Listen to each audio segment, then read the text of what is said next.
O Sergipe Justiça de hoje é especial.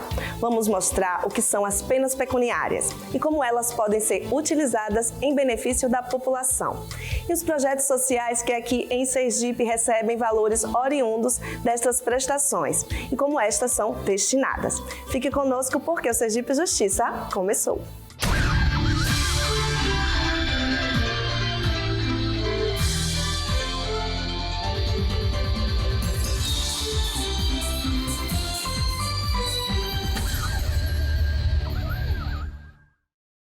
Muita gente não sabe, mas as verbas oriundas de penas pecuniárias são revertidas para a população através de projetos ou investimentos sociais. Neste programa especial, vamos mostrar alguns exemplos. Mas para explicar inicialmente como isso funciona, nossa equipe de reportagem entrevistou a juíza corregedora Brígida de Klerk Fink. O que são penas pecuniárias? As penas pecuniárias, elas são uma espécie de penas restritivas de direito que consiste no pagamento de valor fixado pelo juiz, de pagamento à vítima ou a seus dependentes ou à entidade pública ou privada com destinação social, com a finalidade de reparação pelo dano causado pela infração penal. Ela pode também ser fixada como condição da suspensão condicional do processo ou na transação penal, isso para os crimes de menor potencial ofensivo, como, por exemplo, crimes de ameaça, difamação, dentre outros. Como as penas pecuniárias podem beneficiar a população? Elas beneficiam a população a partir do momento em que elas são destinadas às entidades públicas ou privadas, especialmente para essas entidades que têm esse viés todo de assistência à saúde, à educação, à segurança pública, à infância e juventude e que acabam atendendo as comunidades locais.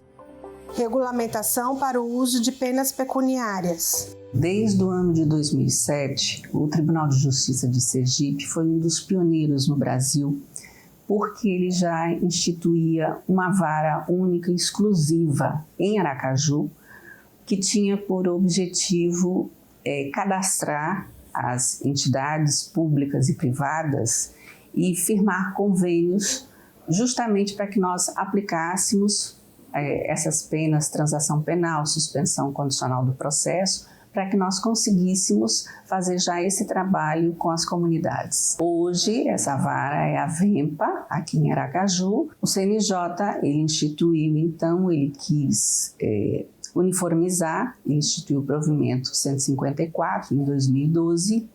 Posteriormente, o Tribunal de Justiça, ele também fez o seu provimento e nós, ultimamente, fizemos o provimento 12 de 2019, que foi incorporado à Consolidação Normativa Judicial.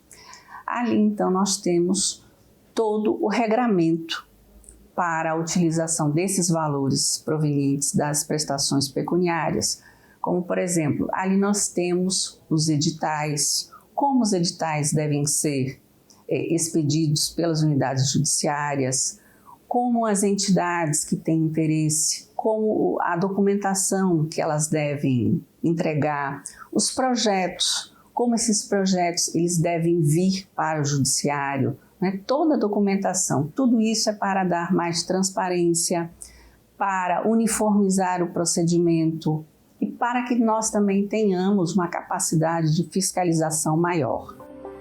Abrangência dos editais.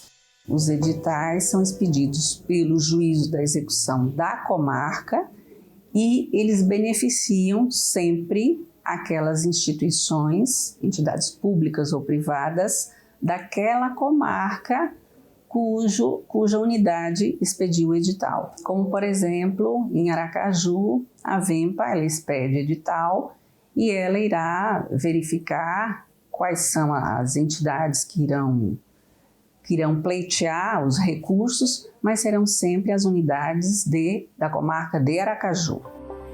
Fiscalização do judiciário na aplicação dos recursos.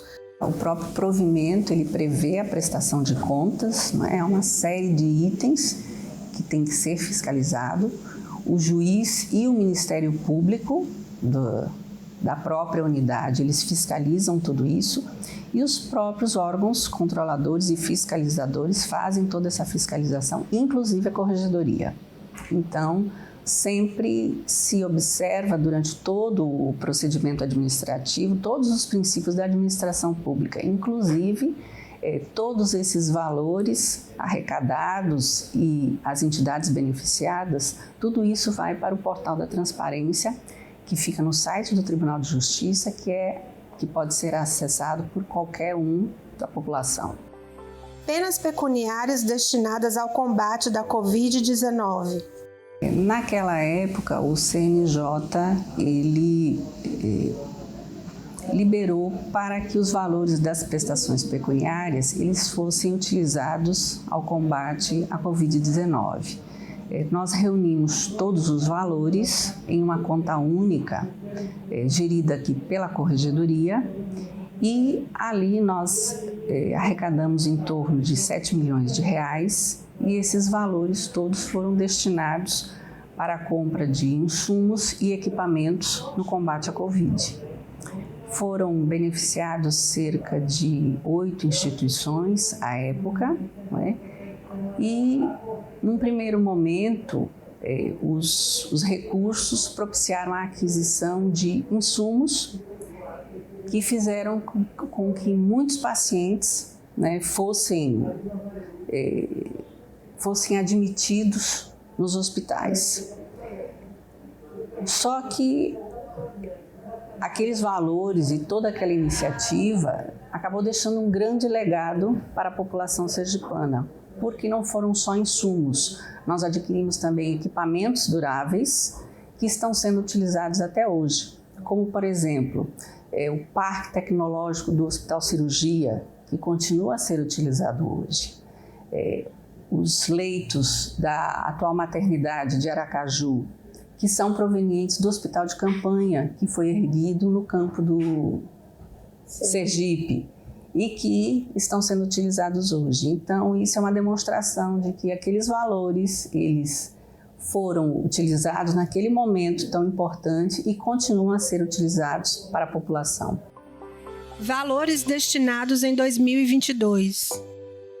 No ano de 2022, nós tivemos 15 editais publicados, o montante distribuído foi de R$ 753 mil aproximadamente, e nós tivemos 18 entidades beneficiadas. Nós temos um regramento próprio, o próprio CNJ ele tem uma resolução e todas as unidades, o Poder Judiciário de uma forma geral, isso é dinheiro público, e nós temos o maior cuidado, tanto que está no portal da transparência e todos os projetos estão aí. E cada vez mais há o incentivo para que esses valores sejam utilizados, porque eles retornam para a população. Como na comarca de Aracaju é feita a gestão das prestações pecuniárias pela unidade especializada, é depois de intervalo, não saia daí.